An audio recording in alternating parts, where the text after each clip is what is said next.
اعوذ باللہ من الشیطان الرجیم بسم اللہ الرحمن الرحیم الحمد للہ رب العالمین والصلاة والسلام على اشرف الانبیاء والمرسلین وخاتم النبیین جد الحسن والحسین ابی القاسم محمد.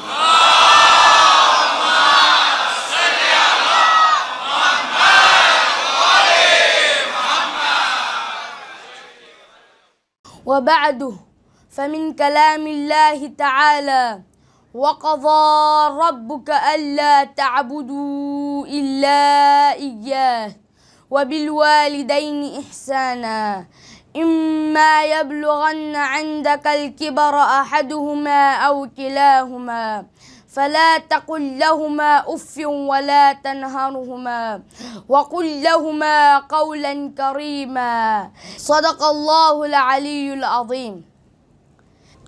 میرا آج کا موضوع التجنب عن العقوق ہے، یعنی والدین کے عاق سے بچنا. اس کے بارے میں امام صادق علیہ السلام فرماتے ہیں وَقُلْ لَهُمَا قَوْلًا كَرِيمًا، کہ تم ان دونوں سے اچھے طریقے سے بات کرو. إِن ضَرَبَاكَ فَقُلْ لَهُمَا غَفَرَ اللَّهُ لَكُمَا، اگر وہ تمہیں مارے تو تم اللہ سے دعا کرو کہ اے اللہ ان دونوں کے مغفرت کرے. اس کے بعد امام صادق علیہ السلام اور ایک مقام پہ فرماتے ہیں ادنى العقوق ولو علم الله شيئا اهون منه لنهى عنه. عاق ہونے کا پہلا مرحلہ جو ہے وہ اف ہے. اگر اللہ تعالیٰ کے نظر میں اف سے کمتر چیز ہوتا تو اللہ تعالیٰ اس پر بھی منع کر دیتا.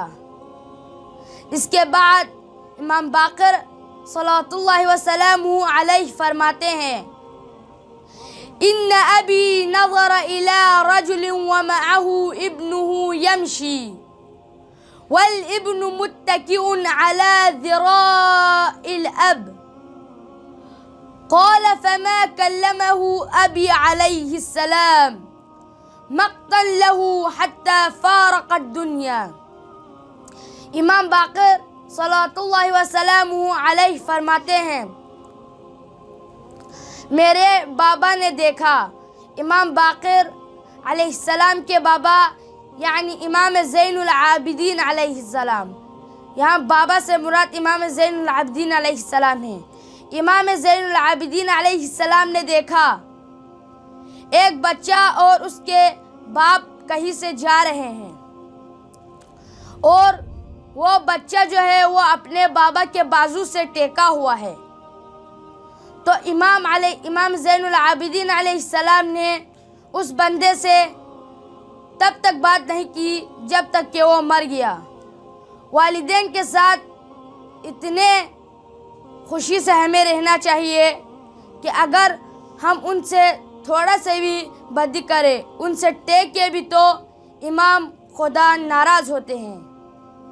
اور میں آخر میں دعا کرتا ہوں کہ ہمیں والدین کو خوش رکھنے کی توفیق عطا فرما اور ہمیں ان سے اچھے طریقے سے بات کرنے کی توفیق عطا فرما اور ہمیں ان کے لیے دعا کرنے کی توفیق عطا فرما اور ہمیں ان کے سامنے وہ جو ہم سے مانگتے ہیں اس پر اف یار یہ مانگ رہے ایسا نہیں کہنے کی توفیق عطا فرما. امام زمانہ کے ظہور میں تعجیل فرما اور ان کے انصار و اعوان میں شمار فرما اور ہمیں ان کے منتظران میں شمار فرما. ربنا تقبل منا انك انت السميع العليم. اللهم صل وسلم وزد وبارك